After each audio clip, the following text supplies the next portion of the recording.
When most people talk about rapid transit, they probably think of the London Underground, the Paris Metro, or the New York City subway. They probably also think about stations with high platforms sitting above straight tracks with an electrified third rail and lots of warning signs telling you might be electrocuted. But there are other very old rapid transit systems, and I sometimes think that what constitutes a subway is sort of up for debate.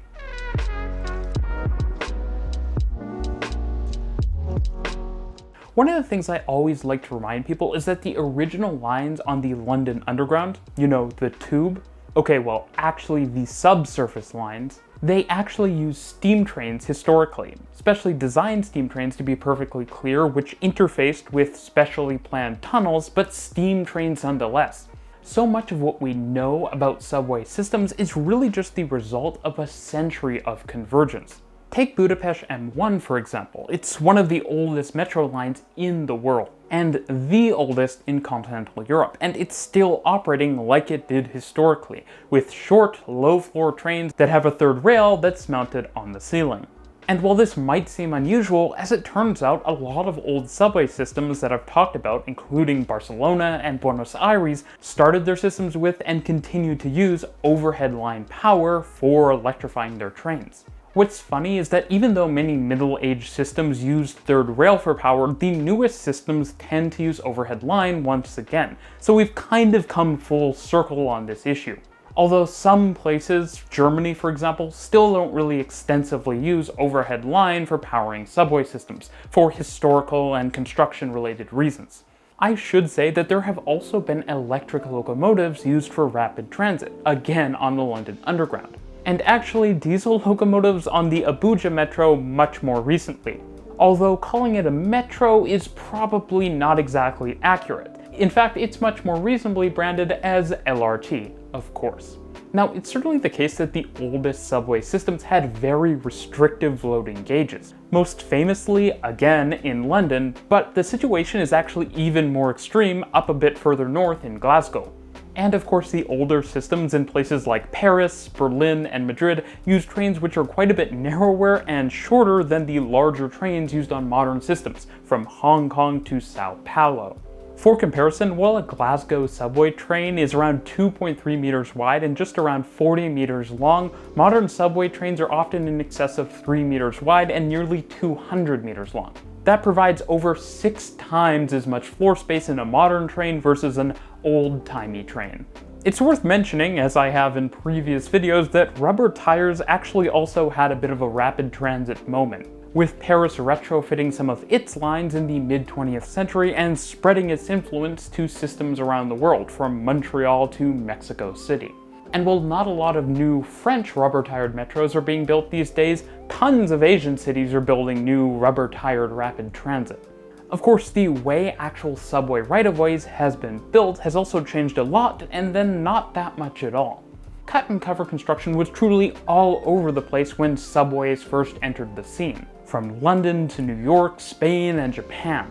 And many cities, like those in Germany and Korea, still use cut-and-cover construction quite a bit. But as it turns out, again, a technology originated in London, the tunneling shield, has actually been modernized into today's tunnel boring machines, or TBMs. You can check out a video where we toured one up in the corner. These modern marvels are the source of most of today's modern subway tunnels.